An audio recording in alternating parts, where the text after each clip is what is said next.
Beauty with brain ಅಂತ ಕೇಳಿದ್ದೀರಾ? ಇವತ್ತು ನಾವು ಹೇಳಲು ಹೊರಟಿರೋ ವಿದ್ಯಾರ್ಥಿನಿಯ ಸ್ಟೋರಿ ಈ ಲೈನ್ ಹೇಳಿ ಮಾಡಿಸಿದ್ದು ಅಂದರೆ ತಪ್ಪಾಗಲಿಕ್ಕಿಲ್ಲ. ಅದು ಹೇಗೆ ಅಂತೀರಾ? ಈ ಸ್ಟೋರಿ ನೋಡಿ.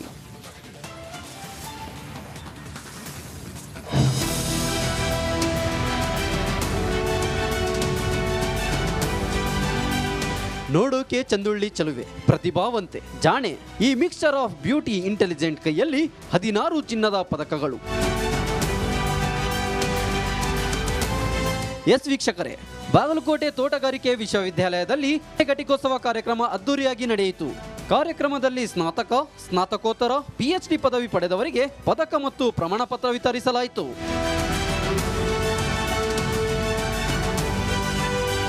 ಒಟ್ಟು 722 ವಿದ್ಯಾರ್ಥಿಗಳು ಪದವಿ ಪಡೆದರು. ಕಾರ್ಯಕ್ರಮದಲ್ಲಿ ಎಲ್ಲರ ಗಮನ ಸೆಳೆದಿದ್ದು ಬರೋಬ್ಬರಿ 16 ಚಿನ್ನದ ಪದಕ ಪಡೆದ ಅಮೂಲ್ಯ ಪಾಟೀಲ್.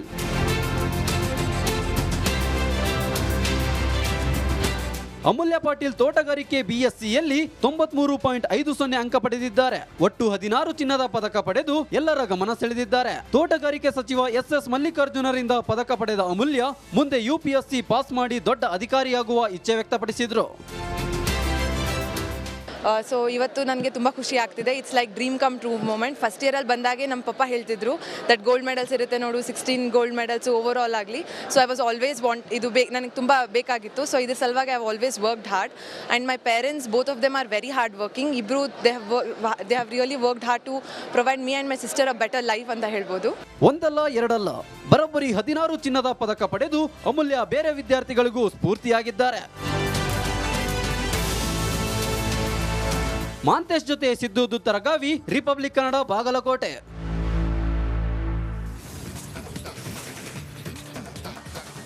ಬಳ್ಳಾರಿ ಜೈಲಿನಲ್ಲಿದ್ದು ಸುಸ್ತಾಗಿರುವ ದರ್ಶನ್ಗೆ ಸೆರೆವಾಸ ಸಾಕೆನಿಸಿದೆ. ಜಾಮೀನು ಸಿಕ್ಕರೆ ಸಾಕಪ್ಪ ಅಂತ ಕಾಯ್ತಿದ್ರು, ಪ್ರಯೋಜನ ಆಗಿಲ್ಲ. ಬೇಲ್ ಅರ್ಜಿ ಮುಂದೂಡಿಕೆಯಾಗಿದ್ದು ಇನ್ನೊಂದು ತಿಂಗಳು ಕಷ್ಟ ಎನ್ನಲಾಗ್ತಿದೆ.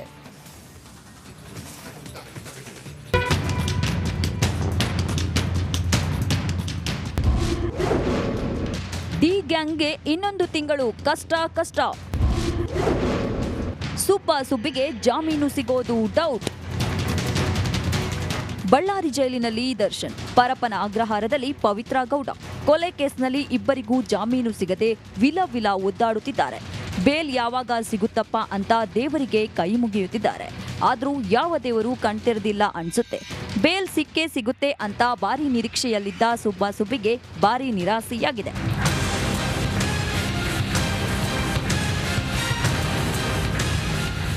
ಬೇಲ್ ಅರ್ಜಿ ವಿಚಾರಣೆ ನಡೆಸಿದ ನ್ಯಾಯಾಲಯ ಅಕ್ಟೋಬರ್ 4ಕ್ಕೆ ಮುಂದೂಡಿದೆ.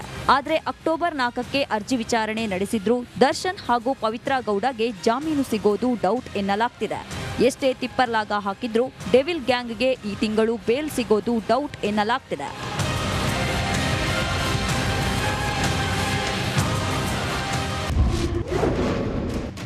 ಸಾಲು ರಜೆ ಹಿನ್ನೆಲೆ ಬೇಲ್ ಕಂಟಕ. ದರ್ಶನ್ ಹಾಗೂ ಪವಿತ್ರ ಗೌಡಗೆ ಇನ್ನೊಂದು ತಿಂಗಳು ಸಂಕಷ್ಟ ಫಿಕ್ಸ್ ಎನ್ನಲಾಗ್ತಿದೆ. ಜೈಲಿನ ಹಕ್ಕಿಗಳಿಗೆ ದಸರಾ ರಜೆಯ ಎಫೆಕ್ಟ್ ತಟ್ಟುವ ಸಾಧ್ಯತೆ ಇದೆ.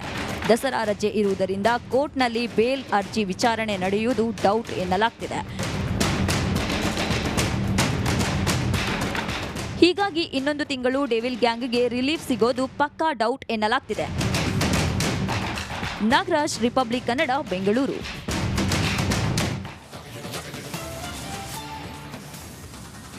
ಜನಾರ್ದನ್ ರೆಡ್ಡಿಯ 14 ವರ್ಷದ ವನವಾಸಕ್ಕೆ ಬ್ರೇಕ್ ಬಿದ್ದಿದೆ. ಗಣಿದಣಿಗೆ ಬಳ್ಳಾರಿಗೆ ಹೋಗಲು ಸುಪ್ರೀಂ ಕೋರ್ಟ್ ಗ್ರೀನ್ ಸಿಗ್ನಲ್ ನೀಡಿದೆ. ರೆಡ್ಡಿ ಅಭಿಮಾನಿಗಳಲ್ಲಿ ಸಂಭ್ರಮ ಮನೆ ಮಾಡಿದೆ. ಮಾಜಿ ಸಚಿವ ಜನಾರ್ದನ ರೆಡ್ಡಿಗೆ ಬಿಗ್ ರಿಲೀಫ್. ಬಳ್ಳಾರಿ ಪ್ರವೇಶಕ್ಕೆ ಸುಪ್ರೀಂ ಕೋರ್ಟ್ ಅನುಮತಿ. ನವರಾತ್ರಿಗಳಿಗೆ ಕರೆಕ್ಟಾಗಿ ಆ ಮೊದಲನೇ ದಿನ ನಾನು ಬಳ್ಳಾರಿಗೆ ಹೋಗ್ತೀನಿ. ಗಣಿದಣಿ ಗಾಲಿ ಜನಾರ್ದನ್ ರೆಡ್ಡಿ ರಾಜ್ಯದಿಂದ ಹಿಡಿದು ರಾಷ್ಟ್ರ ಮಟ್ಟದಲ್ಲಿ ಸದ್ದು ಮಾಡಿದ ಹೆಸರು. ಜಿಲ್ಲೆಯಲ್ಲಿ ಗಣಿಧೂಳು ಆವರಿಸಿದಂತೆ ಬಳ್ಳಾರಿಯಲ್ಲಿ ಗಾಲಿ ಜನಾರ್ದನ ರೆಡ್ಡಿಯ ಹೆಜ್ಜೆ ಇತ್ತು. ಆದ್ರೆ ಇದೇ ಗಣಿ ಕಂಟಕ ಎದುರಿಸುತ್ತಿದ್ದ ಜನಾರ್ದನ ರೆಡ್ಡಿಗೆ ಇದೀಗ ಸುಪ್ರೀಂ ಕೋರ್ಟ್ ಬಿಗ್ ರಿಲೀಫ್ ಸಿಕ್ಕಿದೆ. ಅಕ್ರಮ ಗಣಿಗಾರಿಕೆಯ ಪ್ರಮುಖ ಆರೋಪಿ ಹಾಲಿ ಶಾಸಕ ಜನಾರ್ದನ ರೆಡ್ಡಿಗೆ ಬಳ್ಳಾರಿ ಪ್ರವೇಶಕ್ಕೆ ಇದ್ದ ನಿರ್ಬಂಧವನ್ನ ಸುಪ್ರೀಂ ಕೋರ್ಟ್ ತೆರವು ಮಾಡಿದೆ.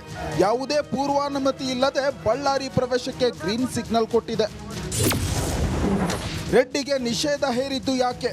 ಆಂಧ್ರದ ಅನಂತಪುರ, ಕರ್ನೂಲು ಹಾಗೂ ಬಳ್ಳಾರಿ ಜಿಲ್ಲೆಯಲ್ಲಿ ನಡೆದಿದ್ದ ಅಕ್ರಮ ಗಣಿಗಾರಿಕೆ ನಡೆಸಿದ ಆರೋಪದ ಹಿನ್ನೆಲೆಯಲ್ಲಿ 2011 ಸೆಪ್ಟೆಂಬರ್ 5ರಂದು ಜನಾರ್ದನ್ ರೆಡ್ಡಿಯ ಬಂಧನವಾಗಿತ್ತು. ಬಂಧನದ ಬಳಿಕ ನಡೆದ ವಿಚಾರಣೆಯಲ್ಲಿ ಜನಾರ್ದನ್ ರೆಡ್ಡಿ ಪ್ರಭಾವಿಯಾಗಿದ್ದು ಸಾಕ್ಷಿ ನಾಶ ಮಾಡುವ ಆತಂಕವಿದೆ. ಈ ಕಾರಣಕ್ಕೆ ಬಳ್ಳಾರಿ, ಕರ್ನೂಲು ಮತ್ತು ಅನಂತಪುರ ಜಿಲ್ಲಾ ಪ್ರವೇಶಕ್ಕೆ ನಿಷೇಧ ಹೇರಬೇಕು ಎಂದು ಸಿಬಿಐ ಮನವಿ ಮಾಡಿತ್ತು. ಸಿಬಿಐ ಮನವಿಯನ್ನು ಪುರಸ್ಕರಿಸಿದ್ದ ಸುಪ್ರೀಂ ಕೋರ್ಟ್ 3 ಜಿಲ್ಲೆಗಳ ಪ್ರವೇಶಕ್ಕೆ ನಿರ್ಬಂಧ ಹೇರಿತು. ಈ ಮಧ್ಯೆ ಮಗಳ ಮದುವೆ, ಮೊಮ್ಮಗಳ ನಾಮಕರಣ ಸೇರಿದಂತೆ ಇತರೆ ಕಾರ್ಯಕ್ರಮಗಳಿಗೆ ಮಾತ್ರ ಕೋರ್ಟ್ ಅನುಮತಿ ನೀಡಿತ್ತು. 2021 ನವೆಂಬರ್ನಲ್ಲಿ ಕೊನೆಯದಾಗಿ ಬಳ್ಳಾರಿಗೆ ಜನಾರ್ದನ್ ರೆಡ್ಡಿ ಆಗಮಿಸಿದ್ರು.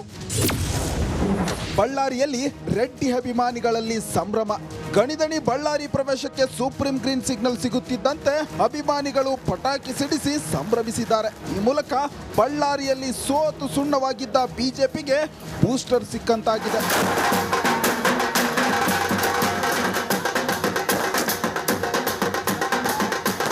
ಒಟ್ಟಾರೆ ನವರಾತ್ರಿಯ ಮೊದಲ ದಿನ ರೆಡ್ಡಿ ಬಳ್ಳಾರಿಗೆ ಗ್ರ್ಯಾಂಡ್ ಎಂಟ್ರಿ ಕೊಡಲಿದ್ದಾರೆ. 14 ವರ್ಷದ ವನವಾಸದ ಬಳಿಕ ಗಣಿದಣಿ ವಾಪಸ್ಸಾಗುತ್ತಿರುವ ಹಿನ್ನೆಲೆಯಲ್ಲಿ ರಾಜ್ಯ ರಾಜಕೀಯದಲ್ಲಿ ಸಂಚಲನ ಸೃಷ್ಟಿಸಿದೆ. ರೇಣುಕಾರಾಧ್ಯ, ಬಳ್ಳಾರಿ, ರಿಪಬ್ಲಿಕ್ ಕನ್ನಡ.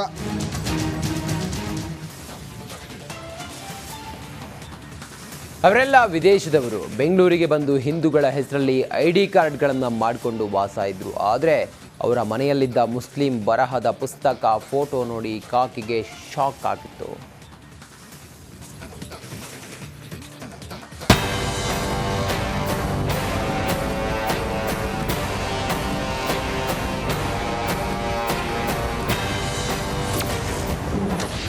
ಅವನು ಪಾಕಿಸ್ತಾನಿ, ಅವಳು ಬಾಂಗ್ಲಾದೇಶದ ಪ್ರಜೆ.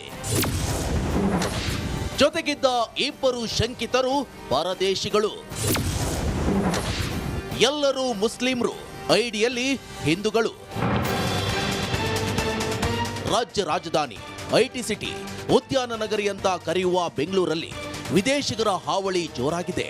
ಇತ್ತೀಚೆಗೆ ರಿಪಬ್ಲಿಕ್ ಕನ್ನಡ ಆಪರೇಷನ್ ಬಾಂಗ್ಲಾದೇಶ ರಹಸ್ಯ ಕಾರ್ಯಾಚರಣೆ ನಡೆಸಿ ಸರ್ಕಾರಕ್ಕೆ ಎಚ್ಚರಿಸಿತ್ತು. ಇದೀಗ ಬೆಂಗಳೂರಲ್ಲಿ ಪಾಕಿಸ್ತಾನ ಪ್ರಜೆ ಸೇರಿ 4ರನ್ನ ಅರೆಸ್ಟ್ ಮಾಡಲಾಗಿದೆ.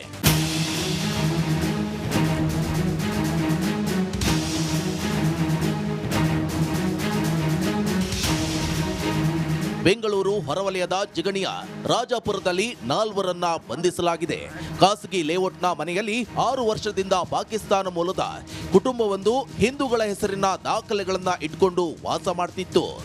ಜಿಗಣಿ ಇನ್ಸ್ಪೆಕ್ಟರ್ ಅವರು ಒಂದು ಸ್ಪೆಸಿಫಿಕ್ ಮಾಹಿತಿ ಮೇಲೆ ವಿಚಾರಣೆ ಮಾಡಿ ಒಂದು ಪ್ರಕರಣ ದಾಖಲೆ ಮಾಡಿದ್ದಾರೆ ಜಿಗಣಿ ಸ್ಟೇಷನಲ್ಲಿ. ಅದರಲ್ಲಿ 4 ಜನ ಅವರು ಇಲ್ಲಿ ಜಿಗಣಿಯಲ್ಲಿ ವಾಸ ಮಾಡ್ತಾ ಇದ್ದಾರೆ. ಅವರು ಮುಸ್ಲಿಮರು, ದಾಖಲೆಗಳಲ್ಲಿ ಹಿಂದೂಗಳು, ಹೊರಗೆ ಸನಾತನಿ, ಮನೆಯಲ್ಲಿ ಇಸ್ಲಾಂ ಆಚರಣೆ. ನಿನ್ನೆ ಸಂಜೆ ಕೇಂದ್ರ ಗುಪ್ತಚರ ಇಲಾಖೆ ಮಾಹಿತಿ ಆಧರಿಸಿ ಜಿಗಣಿ ಪೊಲೀಸರು ದಾಳಿ ನಡೆಸಿದ್ರು. ದಾಖಲೆಗಳಲ್ಲಿ